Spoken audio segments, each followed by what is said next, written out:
नमस्ते,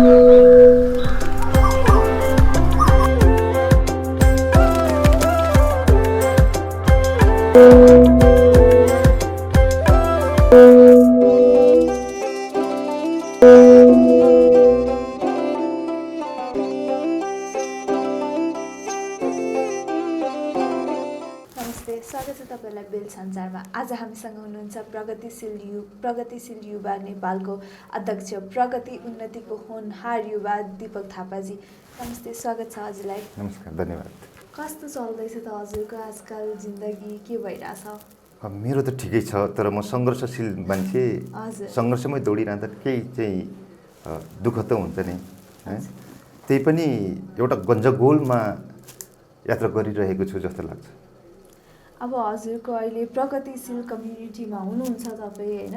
के गर्छ त यो प्रगतिशील कम्युनिटी भनेको के हो? के गर्छ यो प्रगतिशील कम्युनिटी? एउटा प्रगतिशील शब्द भन्ने नै एउटा यो महान छ, तर यो महानलाई नबुझेर नै हामी आम नागरिकको जीवनमा प्रगति नभएकै हो। हजुर। एउटा बालक जन्मिन्छ, त्यस चाहिँ हुर्किनुलाई पनि प्रगति भनिन्छ, तर बालक जन्मेर हुर्किनुलाई मात्रै प्रगति भनेर कहाँ पुग्छ र? हरेक मानिसको जीवनमा एउटा आशा र भरोसा भनेको सुख शान्ति नै हो, न्याय नै हो। तर यो न्याय हराएको मुलुकमा हामीले प्रगति भनेर प्रगति नहुँदो रहेछ। त्यही पनि त्यस अर्थमा मैले के भन्न चाहन्छु भने हरेक नेताले एउटा प्रगति गर्न चाहने युवाहरूलाई, उन्नति गर्न चाहने युवाहरूलाई देशमा सङ्घर्ष गर्न सिकाओस् भन्ने एउटा प्रगतिशील युवाको चाहिँ उद्देश्य हो। र युवा चाहिँ आफ्नो देशमा जन्मिन चाहिँ नेपालमा जन्मिन पर्ने, कर्म चाहिँ विदेशमा गएर गर्नुपर्ने, योलाई तोड्नको लागि प्रगतिशील युवा नेपाल स्थापना गरेको हुँ। यसको चाहिँ संस्थापक अध्यक्ष पनि मै हुँ र यो कन्सेप्ट पनि मैले नै ल्याएको। सो अब यो कन्सेप्टको आधारमा होइन काम चाहिँ के भइरहेको छ? कसरी चाहिँ तपाईँले युवालाई रोक्न त रोक्ने, तर कसरी चाहिँ रोक्ने त युवालाई? के गरेर चाहिँ हामीले युवालाई विदेश जानुबाट रोक्न सकिन्छ? यो महत्त्वपूर्ण पनि छ। विदेश आखिर चाहिँ हरेक बेरोजगार युवाले विदेशै भन्छौँ। हामीले अहिले यसको विषयमा चाहिँ सबभन्दा महत्त्वपूर्ण कुरा भनेको हामी कृषि प्रधान देश नेपाल भन्ने गरिन्छ, तर कृषि मूलतः कृषिमा दिगो भनेर कहिले पनि कृषिमा एउटा लाइसेन्स लिएर बसेको छैन हो। बरु कृषिमा केही व्यक्तिहरूले एउटा डकुमेन्ट देखाएर न्याय पाएका छन्। मतलब न्याय भनेको के हो भने कृषिमा आउने रकमहरू हुन्छ नि, त्यो चाहिँ के हुन्छ, माफियाहरूले लिन्छ, तर वास्तविक कृषकले पाउँदैन। त्यसलाई एउटा आधुनिकीकरण गर्ने युवा जुझारु हुन्छ नि, जस्तो चाहिँ हामीले एउटा वर्ग नै छुट्याएका छौँ कि जो मान्छे जुनमा पोख्त छ, मतलब कोहीले काठ उद्योगमा चाहिँ एउटा चाहिँ पोख्त छ, कोही कृषिमा छ, कोही बाख्रा पालनमा छ, होइन, कोही टेक्निकल काममा छ। यो चाहिँ वर्ग छुट्याएर हामीले यसलाई विभाजन गरेर मैले योभन्दा अगाडि पनि एउटा प्रोग्राममा भनेको थिएँ, हामी लगभग राज्यले सहयोग गर्यो भने 5 लाख युवालाई रोजगार दिने भन्ने हाम्रो यो प्रगतिशीलको चाहिँ योजना छ। तर हुन त हामीले केही युवालाई रोजगार पनि दिइरहेका छौँ भने जति भएको छैन, होइन। 10-20 जना त हामीसँग एउटा चाहिँ जोडेर नै काम गरिरहनु भएको छ। यतिले मात्रै कहाँ पुग्छ र? यहाँ त लाखौँ युवाहरू चाहिँ बेरोजगार छन्, होइन। यसको अर्थमा म चाहिँ के भन्न चाहन्छु भने हामीले बोलेर नहुँदो रहेछ। सम्बन्धित निकाय भनेको त राज्य हो। राज्यले हामीलाई वास्ता गर्दैन भने त हामीले बोलेको त कुनै अर्थै छैन, हामीसँग लगनी छैन। सबभन्दा ठुलो भने त स्रोत हो। स्रोत कहाँ छ भन्दा त राज्यसँग छ, होइन। हामी ट्याक्स कसलाई तिर्छौँ?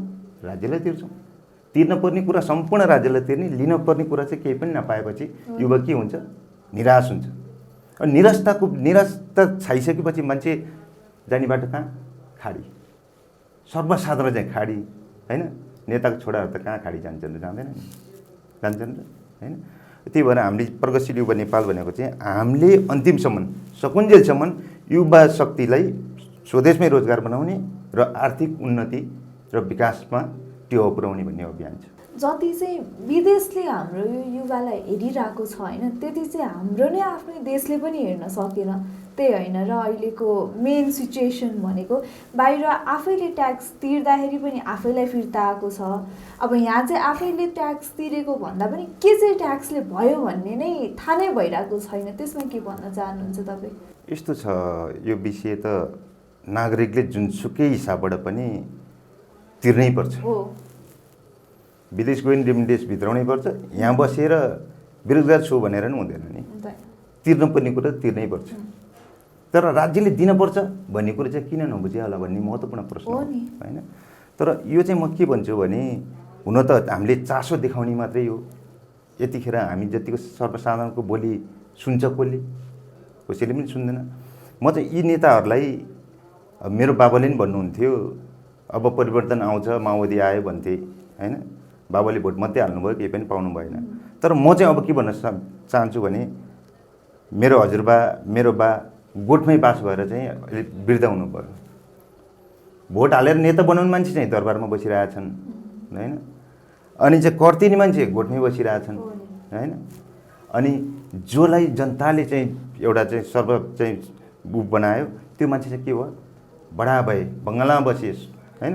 यिनीहरू के भने पुँजीपति भए, सुखशैल भयो कि यिनीहरूले जनताको समस्या कहिले नि हेर्दैन। अनि हामी भन्ने गर्छौँ, अनि चुनाव जितेर आइसकेपछि नेतालाई गाली गर्छौँ। अब हरेक नागरिकले चाहिँ प्रश्न गर्ने एउटा अधिकार पनि छ।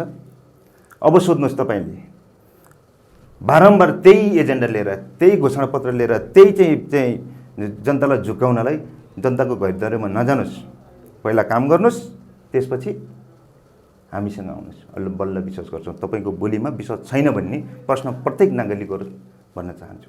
प्रश्न गर्ने, प्रश्न राख्ने, त्योभन्दा पनि सबैभन्दा ठुलो प्रब्लम त अहिले स्टेबल नै छैन। कतिजनालाई चाहिँ प्रश्न गर्ने, त्यही एउटा घुमिफिरि आएर 3 जनामा घुमेको छ। यो अस्थिरता भने यसलाई भन्छ होइन। अस्थिरता भनेको यसलाई भन्छ कि अस्थिरता किन भयो भनेर तपाईँ जस्तो पत्रकारले पनि औँला ठडाउनु पऱ्यो कि तपाईँहरू जस्ताले पनि चाहिँ एउटा नागरिकलाई चाहिँ भनिदिनु पऱ्यो कि हामी नेताको मात्रै कुरा नगरौँ न, हामी नागरिक, हामी जनता पनि चाहिँ कमजोर छौँ कि। हामी मान्छे चिनेको छौँ, यो मान्छे खराब छ, यो मान्छे भ्रष्टाचार छ, यो कालोबजारी गर्छ भनेर चिनेका छौँ। अनि नेता आयो भने प्रश्न गर्न डराएर नमस्ते अगाडि गर्छौँ। किन? गल्ती गर्नलाई नमस्ते गर्नु पर्छ र पर्दैन नि? खबरदार भन्न सक्नु पऱ्यो। के हो त नागरिक अधिकार भनेको? त्यो कुरा त हामीले बुझ्नु पऱ्यो। हामी जबसम्म बुझ्दैनौँ, जबसम्म हामी साधारणै हो भन्छौँ, विचार त मान्छ नि हाम्रो। यहाँ कस्ता मान्छेले राजनीति गरे भने यो महत्त्वपूर्ण कुरा हो। राजनीति गर्ने मान्छे कस्ता भने ठग गरेका, भ्रष्टाचार गरेका, अपराध गरेका, एउटा निरङ्कुश शैलीका मान्छे, आफू पदमा पुगिसकेपछि साधारण जनता केही पनि होइन भन्ने मान्छे चाहिँ सरकारमा छन्। यति भइरहँदासम्म नेपाली जनताले कहिले पनि न्याय पाउनेवाला छैन। अहिले तपाईँले एउटा चाहिँ बारकै एउटा भद्रगोल चाहिँ हेर्नुभयो होला, यो कमेडी जस्तै हो कि होइन। जसले न्याय दिने ठाउँमा त्यो हुन्छ भने अन्य जनताले न्याय पाउँछन्। त्यो पनि हो, तर जनताले केही पनि नगरेको पनि भन्नु मिलेन नि। लकडाउनमा त्यत्रो आफ्नो हेल्थको इस्युलाई छोडेर बाहिर निस्के, त्यत्रो गरे, तर 2-4 दिनको लागि हुन्छ भनेर गरेर अनि त्यसपछि फेरि ब्याक टु नर्मल आउँदा त त्यो त हामीलाई पनि त भएन नि त, त्यो त हाम्रो लागि पनि राम्रो भएन। अब त्यसको लागि भनेको युवाहरू जो पढे लेखेका छन् उसलाई अगाडि बढाउनु पर्यो। अरू त छँदैछ सबै कुरा, तर त्यो पनि त गर्नु पर्यो नि। यहाँ क्षमता भएको मान्छे अगाडि बढ्नै पाइँदैन हो।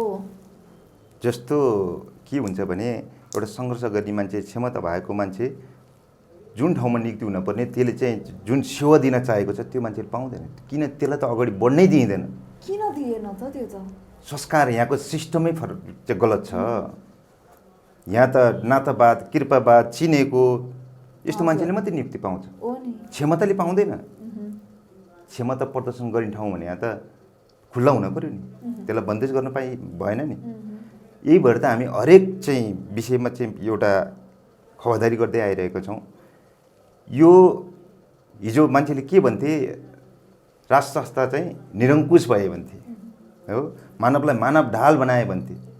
तर अहिले गणतन्त्र आएर नि त के भएर हामीले सरलै नेतालाई भेट्न सकिन्छ र?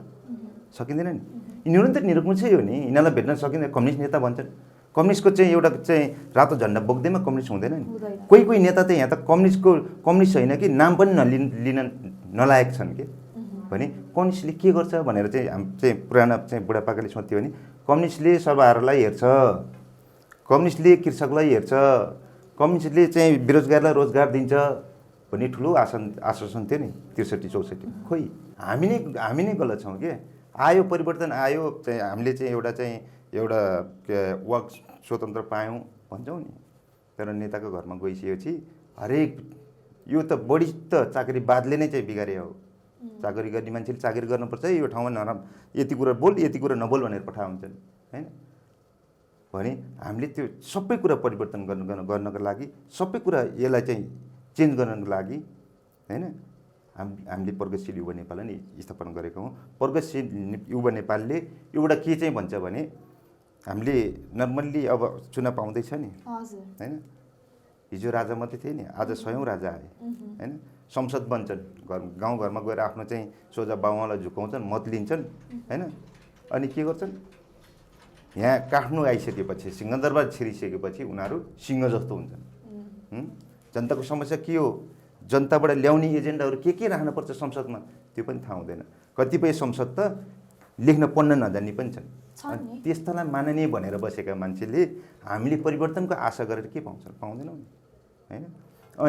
अनि हामी जस्तो युवाहरू यहाँ कराइरहेर पनि साध्य लाग्दैन, छाक तार्न त पर्यो। त्यसकारण मैले हजुरलाई एकछिन रोकेँ, म कम्प्लिट गर्छु होइन। त्यसकारण पनि युवाहरू विदेशिनीको लर्को बढेको होइन। मान्छे फ्रस्ट्रेसन भइसकेपछि, निराश छाइसकेपछि यात्रा कहाँसम्मको हुन्छ भन्दाखेरि खाडी, वैदेशिक रोजगार पनि नबन्नु। स्पेसल्ली साधारण भैँ लेभलको मान्छे भनेको खाडी जानलाई के गर्नुपर्छ, साधारण कहाँ जान पाइन्छ, नाइटल जान पाइँदैन नि, त्यहाँ त पासपोर्ट किन्नुपर्छ पहिला। जो मान्छे बेरोजगार छ, जोसँग पैसा छैन, त्यो चाहिँ के गर्नुपर्छ, पासपोर्ट किन्नुपर्छ। सरकार के हेरेर बसेको छ, लुट्न मात्रै बसेको भन्न मिल्दैन, लुट्नै बस्यो भन्न चाहिँ मिल्दैन ल भन्नु त होइन। भने एउटा चाहिँ बेरोजगार युवालाई त्यसलाई त चाहिँ न्यूनतम मूल्यमा या सरकारले त्यो फ्रीमा दिलाउने गरेर पासपोर्ट दिन सकिँदैन। अनि त्यो युवाले पासपोर्ट त किन्छ, 10,000मा खोजेर किन्छ, चाहिँ श्रम गरेर किन्छ। अनि विदेश जान नि कहाँ सहज छ र, पासपोर्ट लिँदै भिजा कहाँ लाग्छ र, पासपोर्ट लिँदै विदेश जान कहाँ पाइन्छ। त्यहाँ त दलालको हातमा लगेर पासपोर्ट दिनुपर्छ पहिला, दलाललाई त्यो सम्झौता अनुसारको पैसा बुझाउनु पर्छ। अनि दलालले पासपोर्ट बोकेर हिँड्छ, कहाँ घुम्छ थाहा हुँदैन। तर के हुन्छ, त्यहाँ विभिन्न प्रक्रियाबाट पासपोर्ट बुझाउँछ, मेडिकलमा ठगिन्छ, मेडिकल अनायासै गरिदिन्छ फेरि होइन। त्यसपछि के हुन्छ, ओरिएन्टेसन गराउँछ, ओरिएन्टेसनमा ठगिदिन्छ। अनि मेन पावरमा बुझाउँछ, मेन पावरलाई चाहिँ श्रम मन्त्रालयले चाहिँ 10,000 मात्रै लिक भन्छ। अनि त्यहाँ सेटिङ हुन्छ, 10,000को रसिद दिइन्छ, अनि 2 लाखदेखि 3 लाखसम्म पैसा लिन्छ। त्यो पैसा कोसँग लिन्छ भने त आम सर्वसाधारण गरिबसँग लिन्छ। अनि यहाँबाट मेन पावरले बेचिदिन्छ मान्छे, गएर नि भने जस्तो काम कहाँ पाउँछ, सम्झौता अनुसार कहाँ काम पाउँछ। तर क्षमता छ, युवासँग क्षमता छ, त्यसले काम जानेको छ, तर गएर के गरिदिन्छ, बिचौलियाले उसको श्रम लुटिदिन्छ। सकि नसकी काम गर्छ चाहिँ खाडीमा, र उसले नेपालमा पैसा पठाउँछ, जति पठाउँछ होइन नेपाललाई पठाउँछ। त्यो रिमिटेन्सले मात्रै देश धान्ने कन्सेप्ट नहटेसम्म देश विकास हुँदैन। अहिले 50 लाख युवाले चाहिँ विदेश बनाएको छ कि नेपाली बनायो नि होइन। यहाँ काम गरेर यहाँ 50 लाखले अहिले चाहिँ काम गर्ने भने 5 वर्षमा देश बन्दैन। यहाँ त रोजगार को छ भन्दाखेरि राजनीति गर्ने मात्रै छ। उसले सेटिङ गरेर पनि पैसा कमाउँछ, केही सिफारिस गरेर पनि पैसा कमाउँछ, राजनीति नगरे पैसा कमाउन सकिँदैन भन्ने एउटा के भयो, मान्छेमा गलत मनोस्थिति भयो। अहिले गाउँको मान्छेले खेती रोप्न छोडिदिए, के पाउँछ, 2 छाक त काखा नगरेर राजनीति गरे चाहिँ भरिहालिन्छ भन्ने भइसकेपछि गाउँ बाँझो भयो। उत्पादन नभइसकेपछि कहाँ हुन्छ। अनि उत्पादन गरेको व्यक्तिहरूको पनि के छ, व्यवस्थापन छैन, आर्थिक रूपान्तरण छैन। अनि त्यसकारण तपाईँ हामी जस्तो मान्छे सधैँ यस्तै नै भइरहन्छ। हाम्रो परिवर्तन हुँदैन। कुरा चाहिँ गर्छौँ परिवर्तनको होइन, कुरा गरेर कहाँ हुन्छ र, स्रोत साधन छैन नि हामीसँग। हामीले आवाज नउठाएको त होइन नि। अहिलेको सबैभन्दा एकदमै ताकत भएको कुरा भनेको सोसियल मिडिया हो। त्यसमा पनि कति आवाज उठायौँ, सिङ्गरहरू जस्तै अब सिङ्गरहरू नै भन, देशको लागि केही अलिकति गलत बोलिदियो भने उनीहरूलाई जेल लगिदिने त्यो पनि गरियो नि। त्यो त राजतन्त्र भन्दा पनि एकदमै नै पिछडेको जस्तो भयो कि आफूले बोल्नु नै पाइएन। सोसियल मिडियामा केही गलत राख, भोलि पुलिसले फोन गर्ला कि भन्ने डर, त्यसमा कसरी बोलोस् त युवा। यस्तो हुन्छ यो विषय भनेको, एउटा कम्युनिस्ट भाषामा चाहिँ क्रान्ति भन्छ होइन। अब भाषामा सीमित छ क्रान्ति पनि। क्रान्ति केलाई भनिन्छ भन्दा आफ्नो स्वार्थलाई हुन्छ भन्दा पनि फरक पर्दैन होइन। क्रान्ति भनेको यही हो कि आफूलाई जहाँ दमन भएको छ त्यो कुरा बोल्न पाउने अधिकार हुन्छ, त्योसँग डटेर लड्नुपर्छ भन्नेलाई यो क्रान्ति भनिन्छ। यो के हुन्छ भने एउटा अहिले नेपालमा तपाईँले उठाउनु भएको कुरा जायजै हो, कसैलाई माथि जान नदिनको निम्ति पनि राम्रो कुरालाई दबाइन्छ भनेको यो पनि निरङ्कुश हो। कम्युनिस्ट शासनमै दबाइन्छ भनेको मैले अघि पनि भनेको थिएँ नि, कम्युनिस्ट झन्डा बोक्दैमा कम्युनिस्ट भइँदैन क्या, कम्युनिस्ट हो भनेर मुखले बोल्दैमा कम्युनिस्ट भइँदैन क्या, कम्युनिस्टले गर्नुपर्ने काम कर्तव्य गरे कम्युनिस्ट भइन्छ क्या होइन। हाम्रै छिमेकी देश चाइनामा कम्युनिस्ट सरकार छ नि होइन, अरब जनसङ्ख्या छ, सुखी छ। हामी जब 3 करोड नेपालीलाई स्वरोजगार दिन नसक्ने अनि यहाँको चाहिँ म शासक हुँ, म सरकार हुँ, म प्रधानमन्त्री हुँ, म मन्त्री हुँ भनेर हिँड्दा सुहाउँछ? सुहाउँदैन नि। के हो यति सुन्दर शान्त देश नेपाल होइन, हरभर छ, यत्तिकै छोडिदिनु छ नि होइन। भने भएको चिजलाई सदुपयोग गर्न नसक्ने, भएको चाहिँ स्रोत साधनलाई सदुपयोग गर्न नसक्ने अनि विचारको चाहिँ कुरा गरेर त परिवर्तन हुँदैन। सङ्घर्षशील हुनुपर्छ, परिवर्तनशील हुनुपर्छ, उद्यमी बन्नुपर्छ भन्नको लागि प्रगतिशील युवाले एउटा अभियान चाल्दैछ, चालिरहेको पनि छ। मेरो महत्त्वपूर्ण कुरा चाहिँ के हुन्छ भने एउटा युवाले सोच्नै पर्ने कुराहरू भनेको राज्य सत्ताले एउटा गर्नुपर्ने काम कर्तव्य आफ्नो जिम्मेवारीमा बसेर चाहिँ जनतालाई दिनपर्ने चाहिँ सेवा सुविधा नदिँदा युवाहरू चाहिँ नैराश्य थाहा छ कि होइन। म चाहिँ के भन्छु भने हामी पनि एउटा बुझ्ने भइसक्यौँ होइन, म पनि एउटा 40औँ वसन्त चाहिँ पार गरिसकेँ, यति बेलासम्म हामी दुःखै गऱ्यौँ होइन, यसै नै चल्दो रहेछ भन्यौँ होइन। आफ्नो दैनिकीलाई मात्रै चाहिँ एउटा ध्यान दियौँ, राज्यले के गरिरहेछ कस्तो गरिरहेछ भन्ने चाहिँ त्यति ध्यान दिएनौँ नि, आफ्नो चाहिँ आफ्नै चाहिँ बाटोमा हिँड्यौँ। त्यो होइन रहेछ, यिनीहरूलाई सधैँ खबरदार गर्नुपर्ने रहेछ। यिनीहरूले त अब उनीहरूकै भाषामा भन्दाखेरि 40 वर्ष 50 वर्ष राति दिन गरेँ भन्छ, परिवर्तन जनताको केही पनि भएन, उनीहरूको चाहिँ परिवर्तन भयो होइन। यिनीहरू भनेको के हुन्छ भने मानव जातको चाहिँ जुका हो कि, यिनीहरू चुसिरहन्छ, डसिरहन्छ, देशलाई पनि डसिरहने, जनतालाई पनि चुसिरहने, अनि हामी फेरि चुसिरहन दिने। प्रगति भनेको त घरमै मात्रै सीमित भयो कि, जसको छ उसैको मात्रै प्रगति, जो धनी उसैको जो शक्तिमा छ, जो शक्तिमा छ, हजुर, जो पहुँचमा छ त्यसको परिवर्तन भयो, त्यो चाहिँ दुविधै छैन। यसको लागि अब मेरो चाहिँ एउटा केही समयपछि मैले केही त्यो चाहिँ त्यसलाई रोक्छु, त्यो अहिले मैले यहाँ भन्न मिल्दैन होइन। केही समय 1 महिनापछि मेरो एउटा अभियानै छ, देश परिवर्तनको दौडामा युवाहरू हिँड्नै पर्छ। अहिले एक पुस्ता अहिले जुन जुन सङ्गठित भएर बसेका छन् ती पुस्ताहरू चाहिँ के छ भने व्यक्तिवादी के, यो फलाना व्यक्ति मेरो, उसले फलाना व्यक्ति मेरो, उसले सिफारिस गरिदिन्छ, फलानालाई चाहिँ नियुक्ति गरिदिन्छु, फलानालाई सर्व गरिदिन्छु होइन, यसरी चलिरहेछन्। अनि ती फेरि आफूलाई कम्युनिस्ट भन्छन् होइन। अनि त्यसलाई चिर्नको लागि चाहिँ मैले एउटा कार्यक्रमै गर्न लागिरहेको छु, आम नागरिकको जनगुनासो प्रत्येक चाहिँ ठाउँमा होइन, मैले त्यो चाहिँ गर्न लागिरहेको छु। त्यो विस्तृत कुराहरू पछि बनाउँला, अर्को भेटमा नि बनाउँला। तर के हुन्छ भने तपाईँ हामी जतिको युवाहरूले एउटा चाहिँ हृदयदेखि एउटा चाहिँ छाती चौडा बनाएर प्रश्न गर्न सकेनौँ, गल्तीलाई गल्ती हो भन्न सकेनौँ भने हामी सधैँ यस्तै भइरहन्छौँ, क्याफेमा बस्ने, कुरा काट्ने, यति हो भन्ने हुन्छ कि। हामी जुनसुकै हालतमा या पर्दामा या प्रत्यक्ष खबरदारी गर्नै पर्छ। हामी एक लेभलको मान्छे के छ भने कुन ठाउँमा भ्रष्टाचार छैन। मान्छेले सोचेको थियो के भयो भने अब चाहिँ माओवादी आइसकेपछि सङ्घीयता भयो, गाउँ गाउँमा विकास हुन्छ होइन, गाउँले सबै न्याय पाउँछ, स्वास्थ्यको अवस्था राम्रो हुन्छ, शिक्षा राम्रो हुन्छ, आम बुढापाकाले चाहिँ एउटा सेवा सुविधा पाउँछ, गाडी चढ्न पाउँछ भनिन्थ्यो नि। कहाँ छ? छैन। किन छैन भन्दाखेरि शिक्षा भनेको के हो? ज्ञान दिने एउटा चाहिँ मन्दिर हो। त्यो मन्दिरमा के गर्नुपर्छ? भेटी चढाउनुपर्छ। पैसा नतिरिकन पढ्न पाइँदैन नि होइन। पढ्ने पुस्तक त फ्रीमा दिलाउनु पर्यो नि सरकारले। फ्रीमा नै नदिए पनि ट्याक्स फ्री हुनु पर्यो, सस्तो हुनु पर्यो। अनि शिक्षा प्रणाली त्यो हामी पढ्दा त ठिकै थियो भनौँ, सरकारी स्कुलमा पढियो अनि एकजोर कपडाले चाहिँ वर्षौँ चाहिँ गरिन्थ्यो।